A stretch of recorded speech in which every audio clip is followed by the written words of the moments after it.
দুনিয়া কার জন্য সাজাইলেন? দুনিয়া কার জন্য সাজাইলেন? আল্লাহর ইবাদত জিন্দেগি বাদ দিয়া দুনিয়া কার জন্য সাজাইলেন?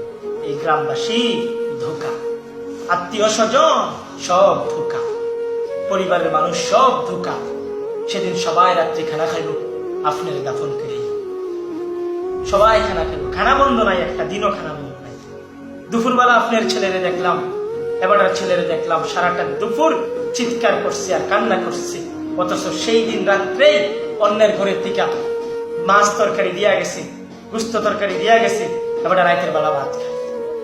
তো আপনার মৃত্যুর যেদিন মরবেন সেদিনও তো মানুষ ভাত খায়, মানুষের ঘরে তোর বেশি খেয়ে যাইতে আইন না দূরা খাওয়াইবা, ও হারাটা দিন কানছেন, কখন অসুস্থ হয়ে দেখবেন খানা না খাইনি, কখন ভাত খায়।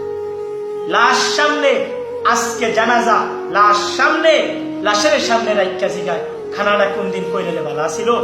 5 দিন না খানাটা কি সোমবারে করলে ভালো হয় না মঙ্গলবারে করলে ভালো হয়? কখন একটা বুঝ ফিরালাম, পরে মানুষগুলা বিচারা ফেলেন। এবার এই কথাটা কইলাম, দুনিয়া কার জন্য চিৎকারলেন?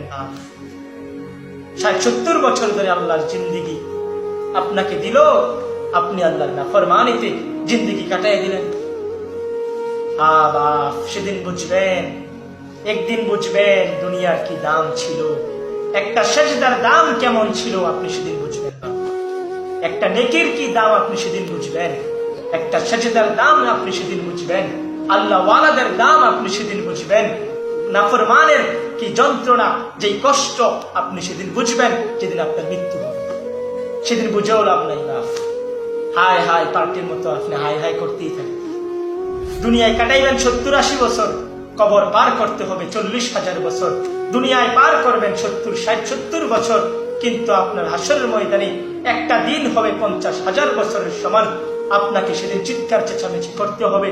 হ্যাঁ দোস্ত, 60-70 বছর জিন্দিগি কাটাইয়া অনন্তকাল ওই আখেরাত, ওই জাহান্নাম আপনারে কাটাইতে হবে বাপ, এটা মনে রাখি। সব জায়গায় আটকা যাইবেন। এই 60-70 বছর জীবনের বিলাসিতা আপনার ভাগ করবেন। নামাজ